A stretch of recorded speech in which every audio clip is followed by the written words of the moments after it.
مسلم league نون کی حکومت تھی، وزارت عظمیٰ کے عہدے پر وزیر اعظم نواز شریف متمکن تھے جب جنرل راحیل شریف کے دورے سپہ سالاری کے خاتمے کی تاریخ آنے لگی، اور اس کے ساتھ ہی محب وطن پاکستانیوں کی صدائیں بلند ہونے لگیں۔ ملک میں ایک آہ و بکا شروع ہو گئی کہ جنرل راحیل شریف ہمیں چھوڑ کر کبھی نہ جائیں۔ کہا جاتا ہے کہ یہ اس وقت کے DGISPR جنرل عاصم سلیم کے دماغ کی اختراع تھی، جبکہ اس بندوبست کو حقیقی شکل دینے میں اس وقت کے DGISI جنرل رضوان اختر اپنا کردار ادا کر رہے تھے۔ لیکن جب یہ صدائیں وزیر اعظم ہاؤس کے دروازے پر جا کر دم توڑنے لگیں تو ڈان لیکس اور پاناما لیکس کا شور مچایا گیا۔ عمران خان امپائر کی انگلی پکڑ کر کئی سالوں سے اقتدار کے ایوانوں کو حسرت سے دیکھ رہے تھے، اور اب ان کی ضد تھی کہ وہ ہر قیمت پر ایک بار ضرور وزیر اعظم بنیں گے۔ ان کے دھرنے بھی نواز شریف کی کرسی کو نہ ہلا سکے تھے، گویا یہ پروجیکٹ عمران اور ایکسٹینشن دونوں کا معاملہ تھا۔ اکتوبر 2016 کی بات ہے جب ڈان میں صحافی سرل المیڈا کی ایک خبر شائع ہوئی جس نے پورے پاکستان کے سیاسی نظام میں ایک زلزلہ پیدا کر دیا، اور یہی زلزلہ بعد میں نواز شریف کے نااہل ہونے کی وجہ بنا۔ ڈان لیگ سے سب واقف ہیں، مختصراً بتاتا چلوں کہ وزیر اعظم ہاؤس کے ایک اجلاس میں حکومت کی طرف سے بتایا گیا کہ سفارتی تنہائی پاکستان کے لیے زہر قاتل ہے۔ DGISI رضوان اختر کے استفسار پر بتایا گیا کہ عالمی طاقتیں شدت پسند گروپوں پر پابندی اور ان کے رہنماؤں یعنی حافظ سعید اور مسعود اظہر وغیرہ کی گرفتاری پر مطمئن ہوں گی۔ تو DGISI نے کہا حکومت جسے چاہے گرفتار کر لے۔ شہباز شریف نے اس موقع پر کہا جب انہیں گرفتار کیا جاتا ہے تو آپ انہیں چھڑا لیتے ہیں۔ ڈان لیگز کو پراپوگنڈا کی طاقت سے حکومت کے لیے گالی بنا دیا گیا، اور صد افسوس کہ جب جنرل باجوہ اپنے آخری خطاب میں فیٹ اف سے نکلنے کا کریڈٹ سمیٹ رہے تھے تو وہ وہی کارنامے گنوا رہے تھے جن کی ضرورت کا اظہار ڈان لیگز والی میٹنگ میں نواز شریف کی حکومت کر رہی تھی۔ پاکستان آرمی سیاست میں مکمل دخل اندازی کر رہی تھی، عمران خان کی مکمل مدد جاری تھی، ہائیبریڈ رجیم لانے کے لیے آخری مرحلے جاری تھے۔ عمران خان کے دھرنے سب کو یاد ہوں گے جہاں پر ایک شخص نے اس عذاب سے وقتی طور پر پاکستانیوں کی جان چھڑائی۔ وہ شخص PTI کے فخر اور باغی جاوید ہاشمی تھے، جنہوں نے سب سے پہلی بار عمران خان اور فوج کے رابطوں کا پول کھولا، جس کے بعد PTI کے لوگ آج تک انہیں داغی کے نام سے پکارتے ہیں۔ میں جب ہمارا کاروان پہنچ گیا اسلام آباد تو وہ ہمارے جو سکرپٹ لکھنے والے تھے جو بھی تھے وہ جو ہے کرامن کاتبین تھے، انہوں نے لکھا کہ طاہر القادری صاحب پارلیمنٹ کی طرف بیٹھیں گے، آپ لوگ پیچھے بیٹھیں گے۔ میں نے کہا یار یہ کون آگاہ کر رہا ہے کہ پہلے قادری جا کے قبضہ کرے گا اسمبلی کے اندر، پیچھے ہم چلے جائیں گے اور وہاں جا کے کرسیوں پر بیٹھ جائیں گے۔ کہ میں جسٹس ناصر الملک کا جو انہوں نے کہا، عمران نے مجھے کہا کہ جو یہ تصدق جیلانی ہے یہ چلا جائے گا اور اس کے بعد آ جائے گا ناصر ملک، یہ اسمبلیاں ڈیزالو کر دی جائیں گی، 90 دن کے اندر الیکشن ہوں گے اور حکومت سپریم کورٹ کے پاس ہوگی اور پھر ہم جیتیں گے۔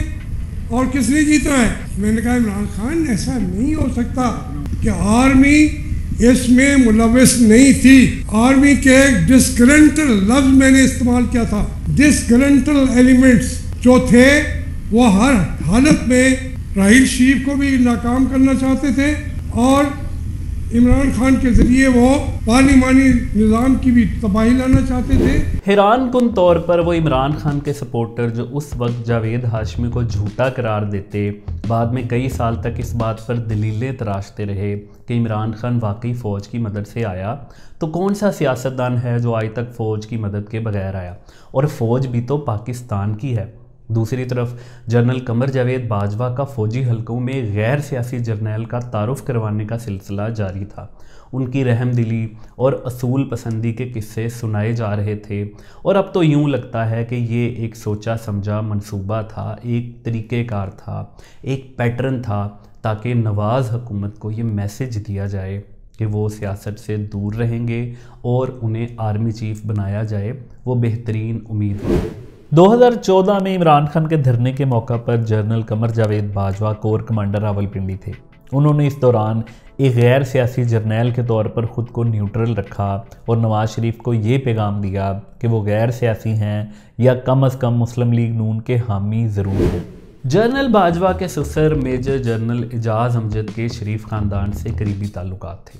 کہا جاتا ہے کہ وہ میاں شریف کے رفقا میں شامل تھے اور پھر ان تمام عوامل کی وجہ سے وفاقی دارالحکومت کے بعض حلقوں میں یہ تاثر پھیلنے لگا کہ جنرل قمر جاوید باجوہ اگلے آرمی چیف بن سکتے ہیں، لیکن پھر جنرل باجوہ کے آرمی چیف بننے کے خلاف اسلامی ٹچ کا مظاہرہ دیکھنے میں آیا۔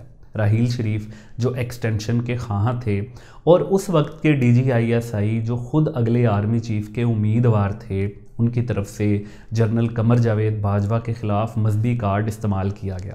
یہاں سوال یہ پیدا ہوتا ہے کہ کیا جنرل باجوہ قادیانی تھے؟ در حقیقت جنرل باجوہ کے سسر میجر جنرل ریٹائرڈ اعجاز امجد کے بارے میں یہ اطلاعات تھیں کہ وہ قادیانی ہیں، لیکن وہ اس کی تردید کرتے تھے۔ اس حوالے سے عمران خان کے نکاح خواہ مفتی سعید کا ایک حوالہ بہت اہمیت کا حامل ہے۔ آپریشن خلافت سے شہرت پانے والے بریگیڈیئر مستنصر باللہ کی کتاب آپریشن خلافت میں یہ واقعہ کچھ یوں لکھا ہے۔ میجر جنرل اعجاز امجد لیفٹیننٹ جنرل غلام ملک کے حوالے سے میرے پاس آئے تھے۔ میجر جنرل اعجاز امجد کا کیس پروموشن کے لیے پیش ہونا تھا۔ میجر جنرل اعجاز امجد کے قادیانی ہونے کی وجہ سے ان کی شخصیت کے بارے میں شبہات پائے جاتے تھے۔ میجر جنرل اعجاز امجد کا اصرار تھا کہ ان کی اہلیہ قادیانی ہیں جبکہ وہ خود مسلمان ہیں۔ چند ملاقاتوں کے بعد میں نے ان کو مشورہ دیا کہ ان کی بیوی کو مسلمان ہونا چاہیے۔ یہ طے پایا تھا کہ ان کا نکاح دوبارہ پڑھا دیا جائے۔ لیفٹیننٹ جنرل غلام محمد ملک، میجر جنرل ترمذی، کرنل امجد اس کے گواہ تھے۔ سب کچھ ہونے کے بعد بھی میجر جنرل اعجاز امجد لیفٹیننٹ جنرل کے عہدے پر ترقی نہ پا سکے۔ حقیقت کچھ یوں ہے کہ جنرل قمر جاوید باجوہ قادیانی نہیں ہیں اور نہ ہی ان کے والد قادیانی تھے اور ان کو ربوہ میں بھی دفن نہیں کیا گیا تھا۔ یہ ساری من گھڑت کہانیاں تھی اور پراپوگنڈا تھا۔ ان کے والد گکھڑ منڈی ریلوے اسٹیشن سے ملحق قبرستان میں سپرد خاک ہیں۔ آرمی چیف بننے کے بعد وہ اپنے والد کی قبر پر فاتح خوانی کے لیے گئے اور قادیانی ہونے کے الزامات کو دھونے کے لیے انہوں نے اپنے گھر پر محفل میلاد بھی کروائی، لیکن اس کے ساتھ ہی انہوں نے DGISI جنرل رضوان اختر کو NDU کا صدر تعینات کر دیا۔ یہ دراصل اپنے خلاف اسلامی ٹچ کی سزا تھی۔ اب وقت ہوا چاہتا تھا پاکستان بھر سے جنرل باجوہ کی مدح سرائی کا۔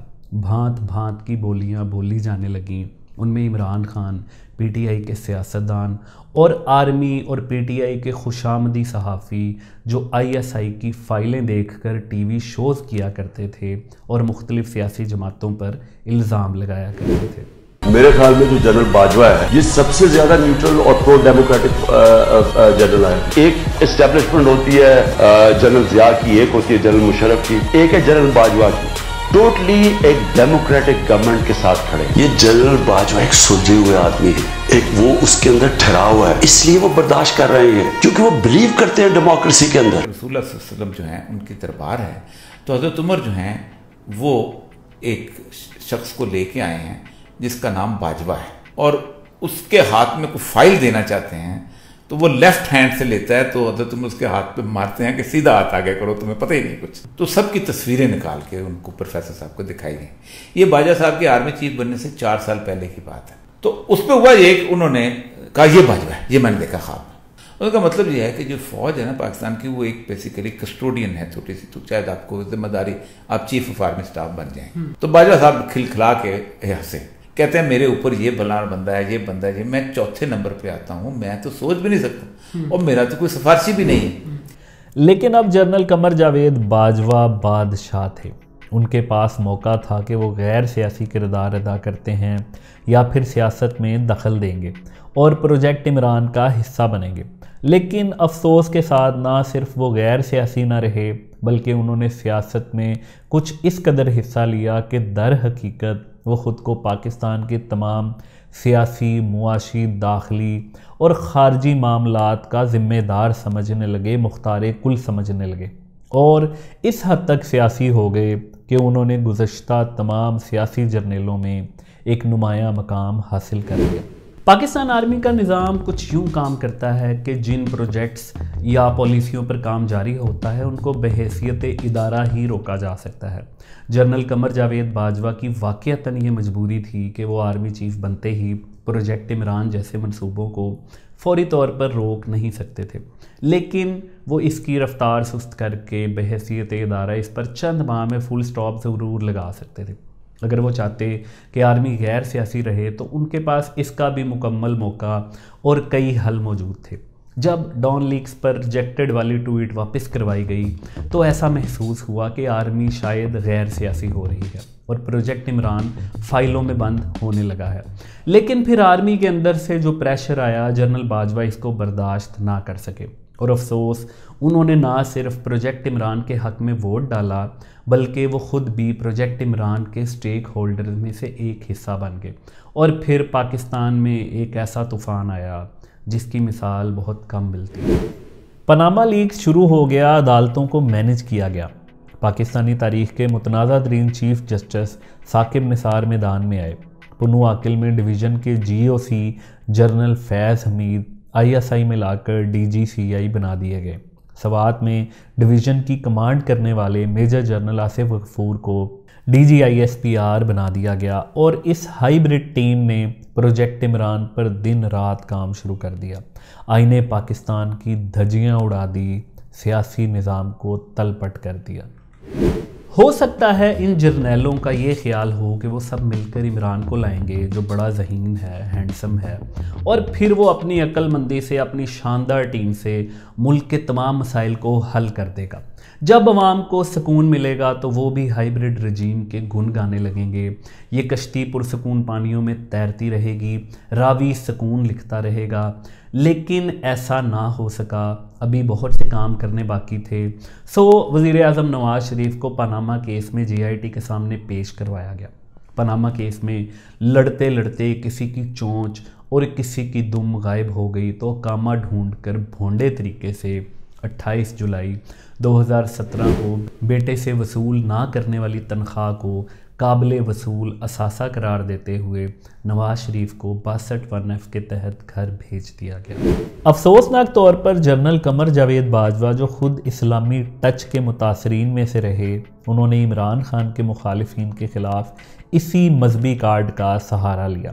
شاہد خاقان عباسی وزیر اعظم بنے تو سب سے مہلک یعنی مذہبی کارڈ نکالا گیا، اور خادم رضوی فیض آباد میں ڈیرے جما کر بیٹھ گئے۔ انتظامیہ نے انہیں پسپا کرنے کی کوشش کی تو راولپنڈی والوں کی امداد سے دوبارہ ان کے قدم جمائے گئے۔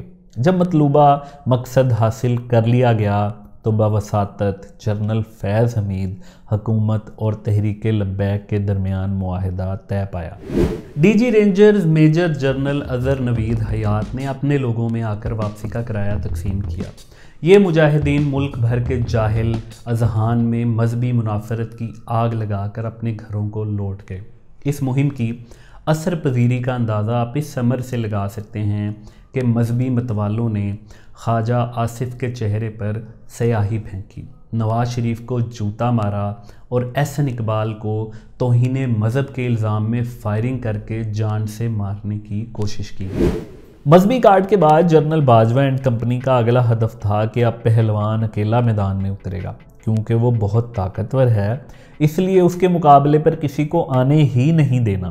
پاکستانی عوام کیونکہ عمران خان سے بہت پیار کرتی ہے تو وہ اکیلا ہی الیکشن میں کھڑا ہو اور اکیلا ہی الیکشن جیت جائے، اور سب کو بتایا جائے کہ دیکھا ہمارے کپتان نے کیسے دوسرے طاقتور پہلوان کو للکارا اور وہ الیکشن سے بھاگ گیا، جبکہ حقیقت یہ ہے کہ دوسرے پہلوان کو جیل میں بند کر دیا گیا تھا۔ مخالف ٹیم کے کپتان کو الیکشن سے باہر کرنے کے لیے جنرل فیض حمید جسٹس شوکت صدیقی کے گھر جا پہنچے اور انہیں حکم دیا کہ نواز شریف اور مریم نواز کو ہر صورت سزا ہونی چاہیے۔ جسٹس شوکت صدیقی نے کہا اربی کیس چل رہا ہے، اگر سزا بنتی ہے تو میں ضرور سناؤں گا، اگر نہیں بنتی تو میں نہیں سناؤں گا، جس پر جنرل فیض حمید نے وہ سنہرے ارشادات اور حروف ارشاد فرمائے کہ اس طرح تو